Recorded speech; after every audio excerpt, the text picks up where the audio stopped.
taking care of this? Okay. Okay. Okay, so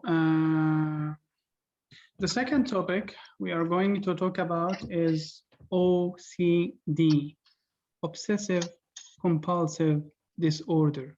So we need to understand first the meaning of the disease. By understanding the meaning of the disease, it will be easier for us. I'm sorry, I'm not sure what's happening here.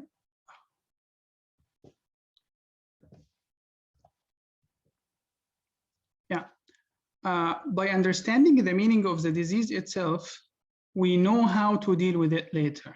So obsessions, what is the meaning of obsessions? It means recurrent and intrusive thoughts, like illogic thoughts coming to someone's mind. Oh, I might have germ and bacteria on my hand. Oh, I forgot to close the door. Oh, I think that my clothes are not clean. Oh, those people are talking in my back. These are obsessions, recurrent, intrusive thoughts that you cannot control. Okay, what is compulsions? Compulsions are the actions you take to reduce anxiety from obsession, and it impacts your daily life. What is the meaning of that? When you have an obsession about cleanliness, oh, my hand is full of germ. You go to wash your hand every minute. Oh, I might forget the door open. You go back and you try to see if the door is closed or not. And although you find it closed every time you leave the house, you have the same obsession and you repeat the same action. This is why it's compulsive. Compulsive, you feel like it's mandatory, you cannot control it. So this is why it's obsessive compulsive disorder. So what happens when someone has OCD? OCD was classified before as a subcategory of anxiety. So now OCD, what happens when someone has OCD? He will develop anxiety because his mind is usually busy. He usually has thoughts, fears. This is why anxiety develops. Like, for example, oh, my house is unsafe. Someone might attack my house. So unsafe feeling leads to anxiety. Examples of obsessions is germ. I have germ on my hand. Okay, I'm going to clean my hand. I feel unsafe, so I go to check like the door is locked. I have like, I have the feeling that something bad will happen. So, oh, okay, I go to check the doors, the light are closed, everything is okay. Some people who has OCD would like to arrange everything. Like the colors of everything should match. Everything should put in a range. They have to rearrange their desk like every hour. This is a level of obsessive compulsive disorder.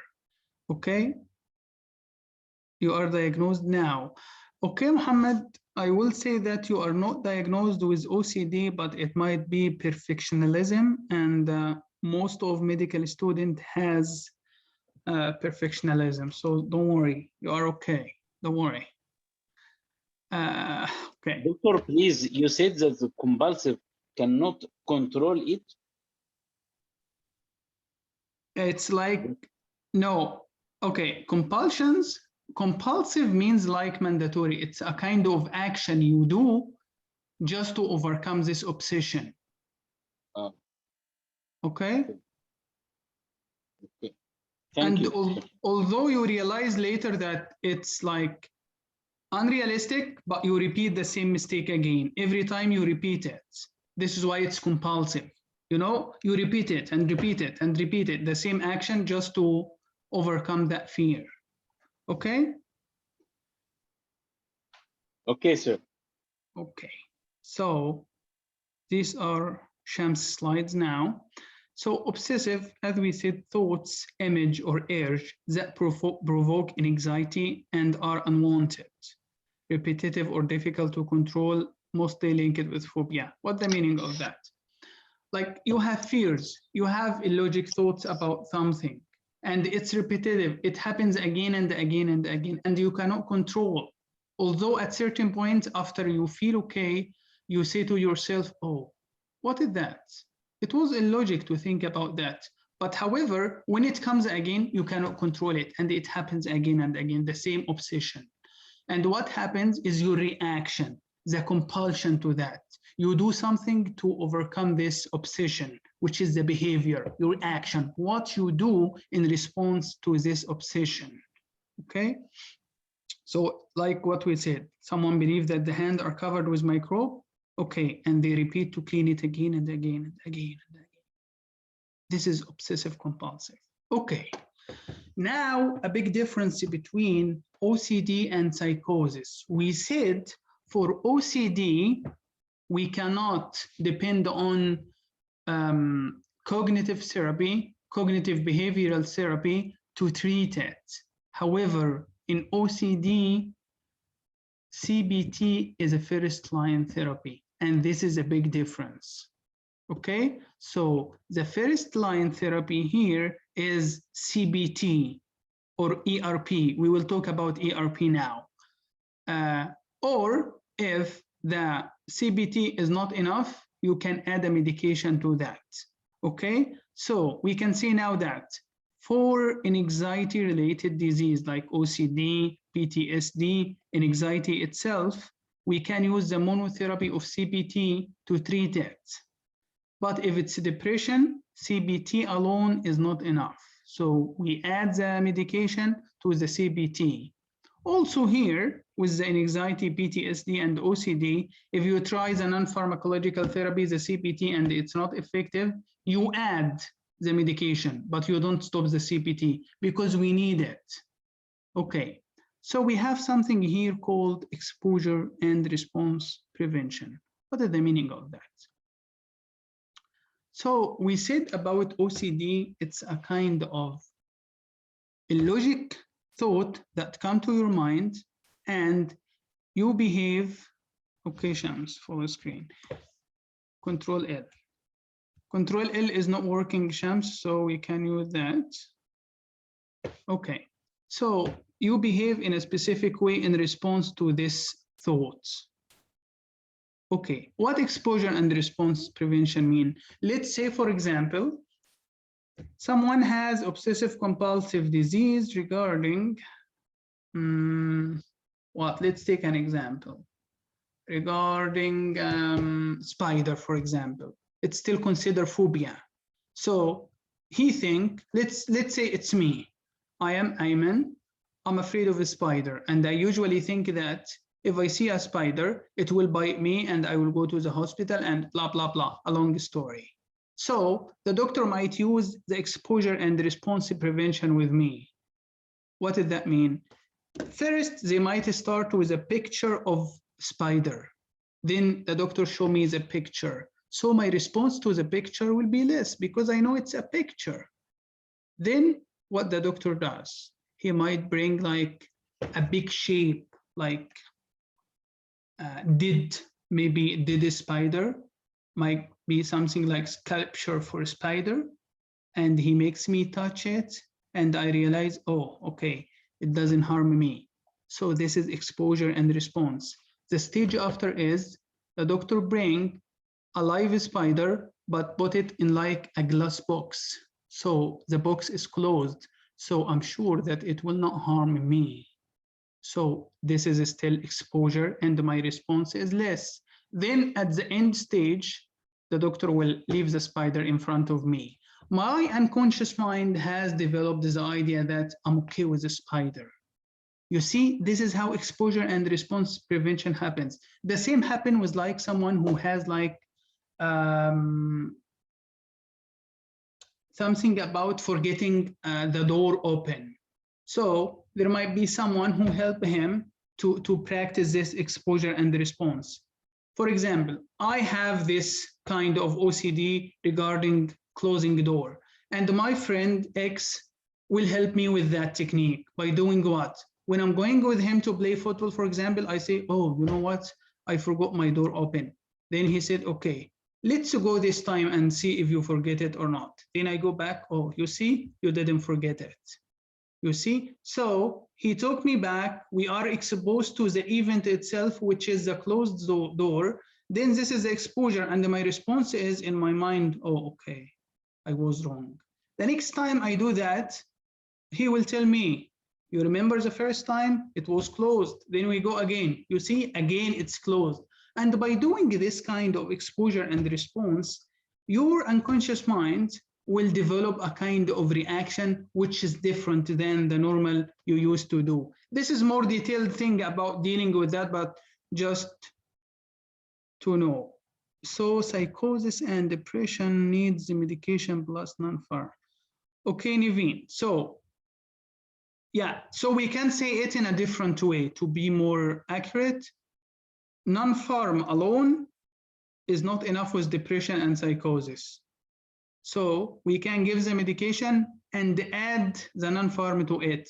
However, a medication alone can still work with psychosis, you know, like if someone is living in a remote area and there is no psychologist there and no way of communication, but he is taking his antipsychotic medication regularly, he should be fine without the non-pharm, you know. But if the patient has OCD and living far, taking the medication alone will not be that helpful. He still needs CBT. You see the difference between them? Just to put the phrase in a more correct way. Is it clear, Naveen, the difference between them?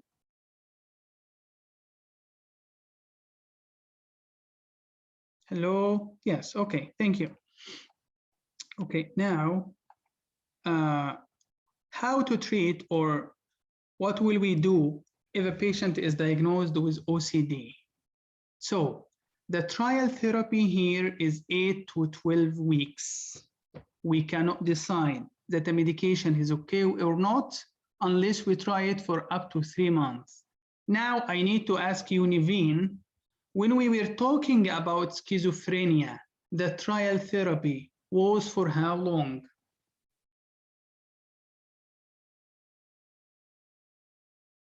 Naveen. Thank you, ma'am. Exactly, 4 to 8 weeks. So, especially with OCD, it's long. If you remember depression too, it was 2 to 8 weeks, 6 to 8 weeks. Other are like that, but for OCD, it's longer. It's longer duration, up to 12 weeks. Okay, so the first line is SSRI, and it's used for post-depression. And here, OCD, we will focus here more on OCD, PTSD, and anxiety. Okay, but also there is a big difference in treating OCD compared to depression. In depression, if I give Cetroxam, for example, and there is no improvement after up to 6 weeks, I change it to another class, not like, for example, from Cetroxam to sertraline. Cetroxam is escitalopram. So if the patient is taking escitalopram and he has depression and there is no response at all to escitalopram, I don't go to sertraline or paroxetine. No, I go to, for example, tricyclic antidepressant or something else, not the same class. However, in OCD, it's different. If I'm giving Cetroxam, escitalopram to a patient with OCD, and there is no response after 3 months, I don't go to another family. No, I just change to another member, like from escitalopram to sertraline, change to another agent in the same class. Okay, what is the other difference between OCD and depression while using SSRI? Usually, the dose used in OCD is much higher. Like you can see a patient taking sertraline for OCD for up to 400 milligrams. That's so common with OCD, while in depression, the maximum will be 300, and it's usually the maximum is around 200 milligram of sertraline in case of depression, but for OCD, it's much higher. Okay, this is another difference between OCD and depression. So it's about if no improvement, what I do, and also the maximum dose I can use, and I can use for treating OCD with SSRI. Okay, this is a question, we will get back to it later. So, side effect of SSRI, because SSRI is the main class used to treat OCD. These medications are associated with some side effect. You should have taken it in details in depression, or you will take it in details in depression. But some of them will cause a specific side effect more than others of the same family, which is SSRI. So GI bleeding is common with all of them. Okay, this is why if a patient is taking Advil, for example, or whatever, he or she need to be very cautious if they are going to take SSRI, because they will develop GI bleeding. And in contrast, if a patient is taking Cetroxam and coming to the pharmacy having some cold and flu symptoms, you give him or her something containing acetaminophen rather than ibuprofen to avoid the GI bleeding.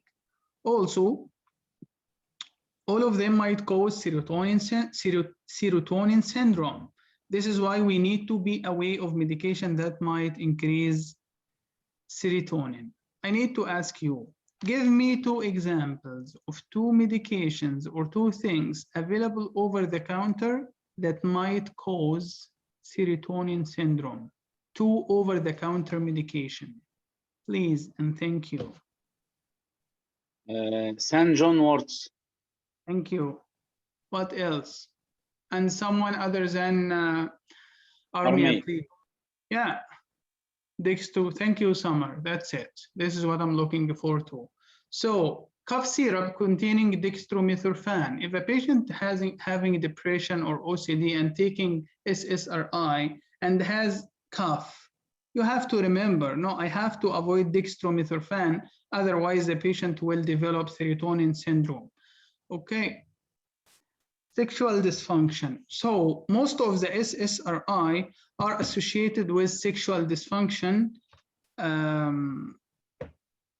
in the form of erectile dysfunction in men and low sensation of sexual desire in women. So regarding men, the treatment for that is to give something to treat erectile dysfunction like sildenafil, tadalafil, vardenafil, these things. And if it's for the woman, there is no treatment for that, like the less sensation of desire or whatever. But if it's so bothersome to her, the doctor might change her to something else of the SSRI just to try. Like if you might find a woman taking Cetroxam and she complains of that, the doctor might change her to something else, like fluvoxamine, for example, as a trial to see if she will still have the same side effect or not. Or the doctor might switch her to mirtazapine, bupropion, or moclopimide, him or her, a man who has also erectile dysfunction due to Cetroxam, for example, and doesn't want to take any of these sildenafil, tadalafil, vardenafil, the doctor might change him to something else that doesn't have this side of effect of sexual dysfunction, like mirtazapine, bupropion, and moclopimide. However, this medication has its own side effect, like mirtazapine, more sedation, weight gain, okay, bupropion, increase the risk of seizure, moclopimide, a lot of side effect, might cause hypertension, might cause QT prolongation and the issue with heart. So it depends on the given in the question, if it's a question in the exam, or also the station if it's in OSCE or in real life. You ask the patient many questions to see if the patient is obese and complaining of sexual dysfunction with Cetroxam, and you need to give him something else. What will you give him? I need someone to answer me, please. An obese patient, thank you, ma'am. Exactly. Thank you, Mina. Okay. Also, SSRI might cause Q2 prolongation. Okay. Especially citalopram and the escitalopram, but it's more with citalopram, and this is why we prefer escitalopram. So, and because we said that for OCD, we use higher doses, higher than normal, like the maximum for citalopram, citalo, not escitalo, in depression is 40 milligram.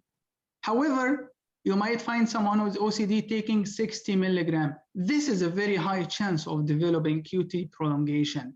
And this is why if a patient has been stable on citalopram for many years, and now the patient is over 65 years, and we don't want to change him to something else, the doctor will halve the dose. If he has been taking 60 milligram, he should start to take 30 milligram, because for older people, their heart is weaker now, so a bigger chance for developing QT prolongation. Okay. SSRI, we know them. So citalopram, escitalopram. Can anyone tell me the difference between citalopram and escitalopram? Like many differences, I don't need one difference. And not Armia, someone else please. Sorry, Armia, you have participated a lot today. It's okay, sir. Thank you. Who would like to tell me 3 differences between citalopram and the escitalopram? Citalopram cause sedation, escitalopram cause insomnia. Okay, there is some debate about that, but okay, I will take it. No worries. What else?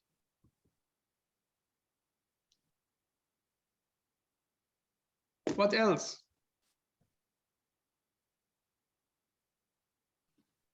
Someone is writing. Okay. Doses. Yeah. Oh, yes, Naveen, this is what I'm looking for. Escitalopram is the S isomer of citalopram. What are the consequences of that? I need the consequence. So this information is correct. So what are the consequences of the fact that escitalopram is the S isomer of citalopram?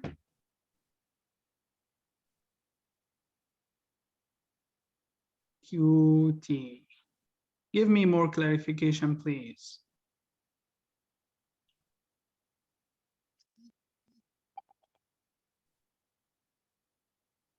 Anyone give me clarification?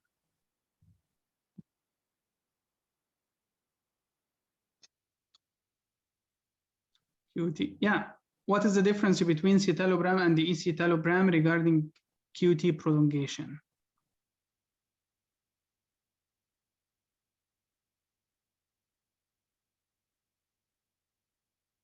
Which one will cause more QT prolongation? Citalopram cause more QT, exactly. Okay, so to remember it easily, yes, Noha, citalopram more QT.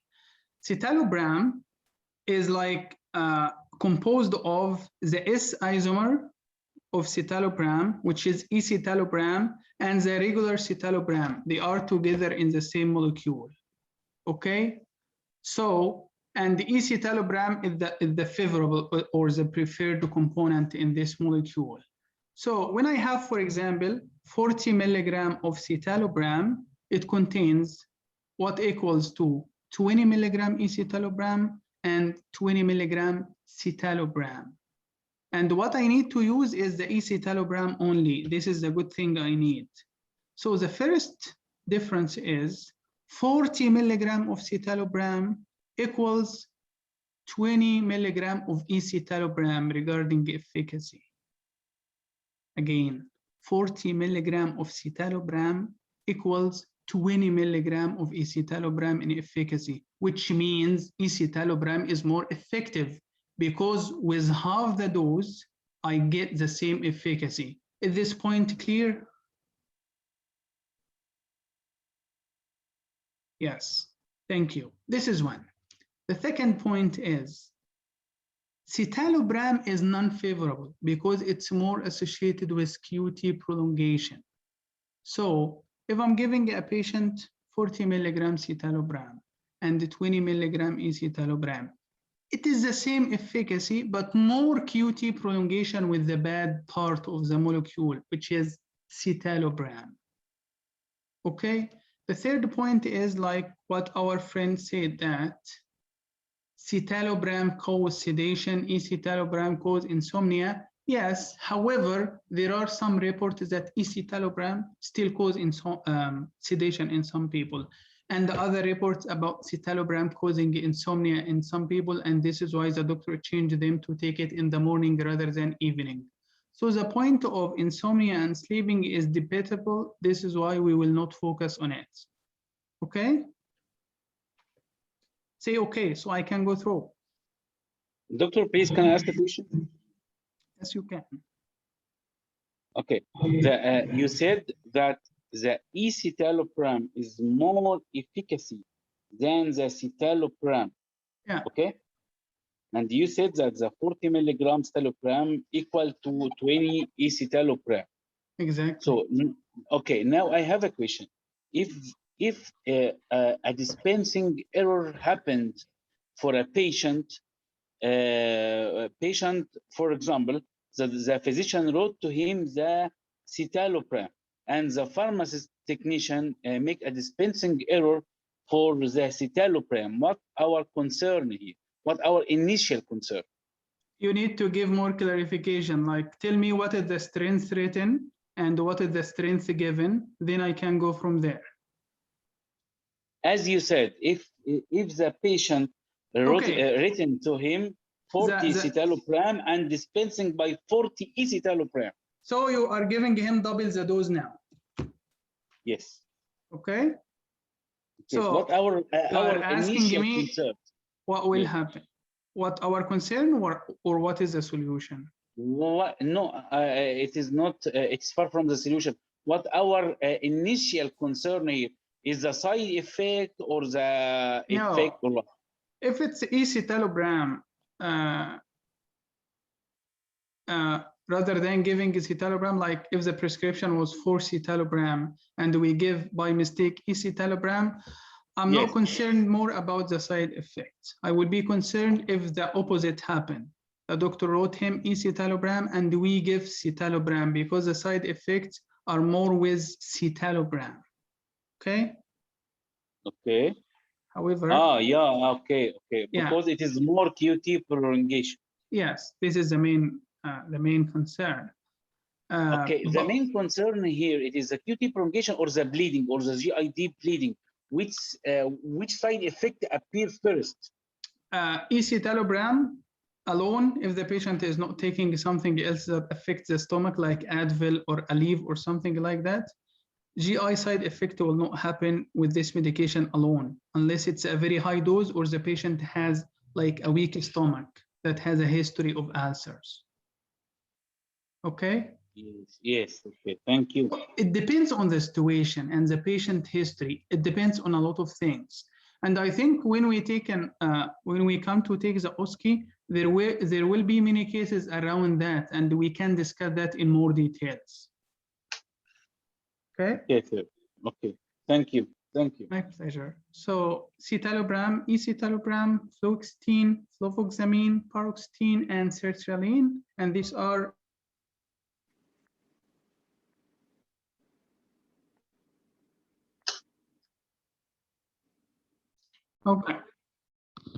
okay. So we said that the treatment duration for OCD is 6 to 12 weeks. Let's say that I give the patient escitalopram and I waited for the 12 weeks and there is no response. What I'm going to do? I have two options. Either to change him to another SSRI like sertraline, fluoxetine, or I change him to venlafaxine or clomipramine. However, clomipramine is associated with more side effects, so it's not a favorable option. However, it can be done. But just to keep in mind, when you judge a case, that Clomipramine is associated with many side effects like anticholinergic and the other side effect like TCA. So you need to consider that by looking to the patient age. If the patient is old, am I going to give him clomipramine? No. If the patient has issue with heart, am I going to give him clomipramine? No. So you need to consider that in the case while selecting which option to go for. Okay, so what is the third step? Like, I give the patient Cipralex, and after 3 months, no response. Then I changed him to venlafaxine, and after 3 months, there is no response. What to do here? This is the situation of added therapy. I add something to the SSRI I'm using. I can add aripiprazole or risperidone. These are the two most studied medications in OCD. So sometimes an OCD patient needs, in addition to the regular SSRI, to take aripiprazole or risperidone for better control. Okay, let's say that after adding the aripiprazole or risperidone, the patient doesn't show response. What I will do? In that case, I will keep on the SSRI, but I will change the augmentation therapy I'm using. I can use either lamotrigine or memantine, okay? Or I can add olanzapine or quetiapine, any one of these four if aripiprazole and risperidone are not giving enough response. Okay, stage number 5. If the patient, after adding one of these four, either lamotrigine, memantine, olanzapine, or quetiapine, doesn't show response, what will I give him? I will keep him, just keep in mind, I'm keeping him on SSRI, but I will add topiramate or amantadine. Okay? What if the patient didn't show response to SSRI and topiramate or amantadine? At that point, I have to give him triple therapy. Here, he is telling you that you can use augmentation with mirtazapine monotherapy. We can remove the word augmentation here because it's not augmentation. We only use mirtazapine alone at that point. If I added like lamotrigine or memantine or olanzapine or quetiapine to the SSRI and there is no response, I can either add topiramate or amantadine to the SSRI or stop everything and use mirtazapine alone. So we can remove the word augmentation because it's not augmentation, it's a monotherapy of mirtazapine. And as we said, if no response at this stage, I have to give triple therapy, which is, for example, escitalopram plus aripiprazole plus memantine.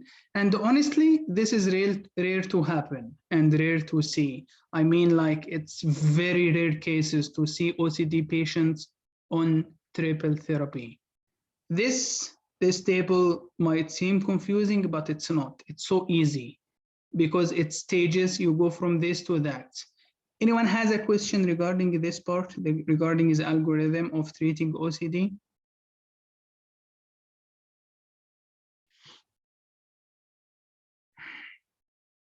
No. No thanks. Okay, thank you. Okay.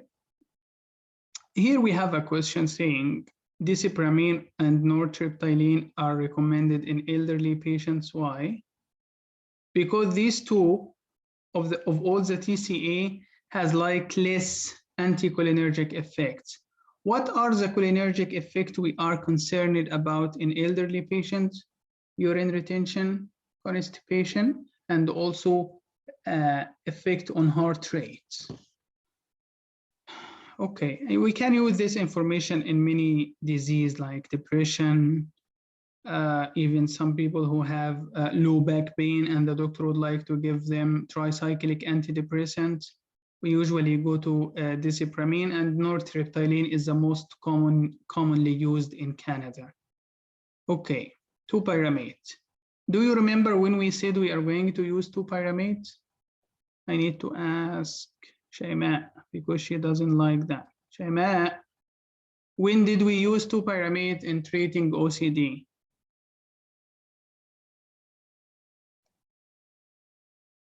Sorry, every trail. Will be up to 12 weeks. We don't have to reach 12 weeks. Like, for example, say that a patient take escitalopram for 12 weeks the first time and no response. So, and you decided to try fluvoxamine, and after 10 weeks, there is no response. Is there a need, like logically, do you think that if we reach 12 weeks, there will be a difference? Mostly no, so we can change. So if it is the first time to use it, yes, complete the 3 months. But if after the first one, there is no response, the second one, you don't have to reach the 12 weeks because you can judge after 8, 9 weeks, there is no response. Okay, time to change. I'm sorry, Ahmed, what do you mean at stage 5 between 6 to 12 weeks? Is this a question or answer or comment? It's a comment because in the algorithm you're having like 1, 2, 3, 4, 5. So at 5, stage 5 or the number 5, it was the topramate. Oh, you were asking. Oh, you were answering the question for Shema. Okay, yeah. Shema is not here, or I'm not sure. Okay, so 2-pyramate. 2-pyramate. 2-pyramate is a kind of good and bad medication, generally speaking. Let's go out of the topic for 1 minute. Why we say good and bad? Good because you will find that 2-pyramate can be used in many things and it's very effective. Can someone tell me 3 different uses of 2-pyramate, please, and thank you. 3 different uses that 2-pyramate is very effective in treating. Anti-epileptic. Okay, some are anti-epileptic, yes. Migraine, some are, I would appreciate if we say migraine prophylaxis, because there is a difference between treating migraine and prophylaxis from migraine. So yes, you are totally right, migraine prophylaxis. Okay, yes, so migraine prophylaxis, anti-epileptic, and also what we are talking about right now, OCD. Yes, thank you, Samar. I know that you know it. It's just about to say the information in the, so your mind is familiar with it more. Okay, so it's anti-epileptic, migraine prophylaxis, anti-OCD. However, it's associated with many side effects, and some of them are so bad side effect. It might cause skin rash, severe skin rash. It might cause nephrolithiasis. Nephrolithiasis is the formation of kidney stones, and it's so common with 2-pyramate. Also, 2-pyramate might increase the intraocular pressure, increasing the risk of glaucoma. The good point about 2-pyramate is that it might decrease weight. This is a good point to consider about it. Okay, because most of the anti-epileptic cause increase in weight. So this is why we like 2-pyramate in that part, that it decrease weight. It's not neutral like lamotrigine. No, it decrease weight. And also one of the irritating side effect of 2-pyramate is that it might cause diarrhea. And the people who suffer from diarrhea is 2-pyramate will tell you it's very bothersome diarrhea. Okay. So this is why 2-pyramate is used mainly for migraine prophylaxis. Sorry, Summer, the slide also needs to be more accurate for migraine prophylaxis. Okay, this was the end of OCD. OCD has been taken before like as a part of anxiety, so it's not a big topic. It's like that. What we need to know about it is this one, like the algorithm, and that we need higher doses of that, the SSRI compared to depression. There are some notes I need you to remember about OCD.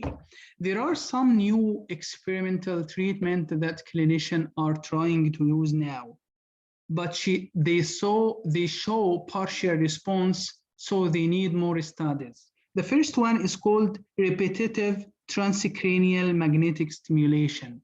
It's like a kind of application of magnetic stimulation to a targeted area of brain, and it helped to some extent with OCD, but it's still under study. The other thing is called DBS, deep brain stimulation. It's by inserting a small neurostimulator into a targeted brain area.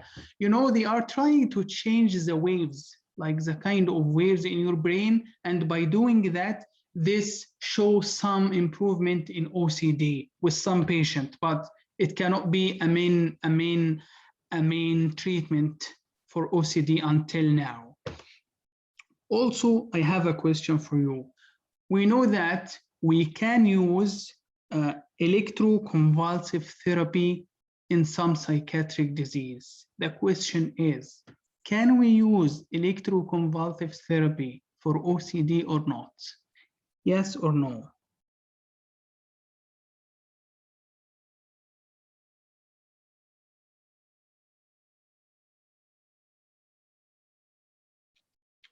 No, no, yes. So your answer is correct. No, electromagnetic therapy, electroconvulsive therapy is not for OCD at all.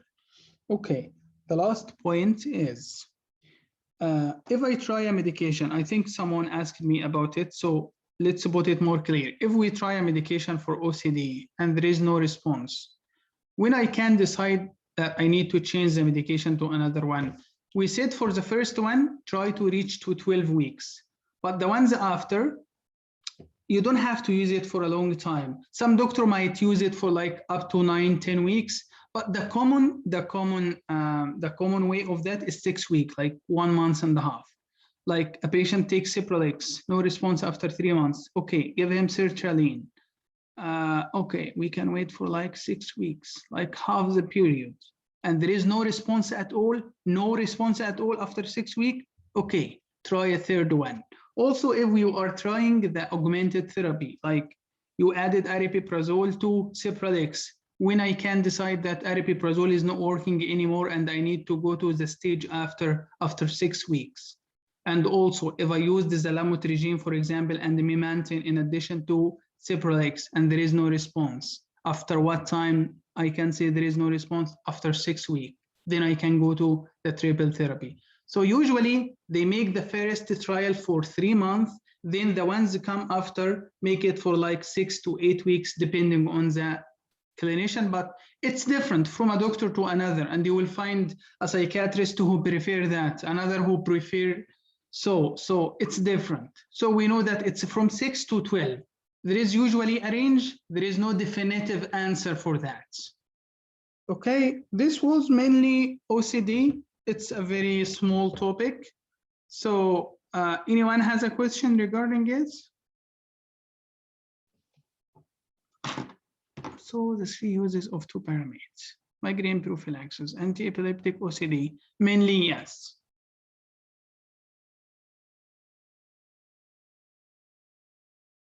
Okay, no one asked me a question. Please, any question?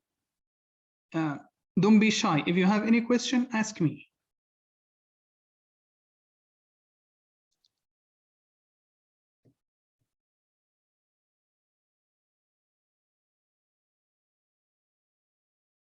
Okay, this is a good question, Noha. Okay, this is the question I'm waiting for. So, for how long we use the antidepressant? Most likely 2 years. However, OCD patients will likely stay on the medication for a longer time. It's not like depression. It's common to see a patient with depression who stopped the medication after some time, but with OCD, most likely it will be a long duration and sometimes lifelong. The book will say 1 to 2 years, but in actual life, this doesn't happen. OCD patients stick to the medication for a long time unless the psychologist they follow with is very clever and he can help them with the CBT techniques. Otherwise, it's a long time on. Yeah, I see patients on these things at the pharmacy since a lot of years, and they have been taking it. And once they try to even decrease the dose, a kind of relapse start to happen again. Yes, we use mirtazapine only. Mirtazapine is a monotherapy. So in stage 5, you can either augment with topiramate or amantadine or use mirtazapine as monotherapy for OCD. And also, this is uncommon to happen. Like, this is theoretical knowledge, but does it happen in real life? No. Okay, but for the exam, yes, it's a monotherapy. Okay, Niveen? Yes, okay. So this is the end of OCD, which is a small topic. So we can take another rest, and then we can go for the topic after. Okay, we can stop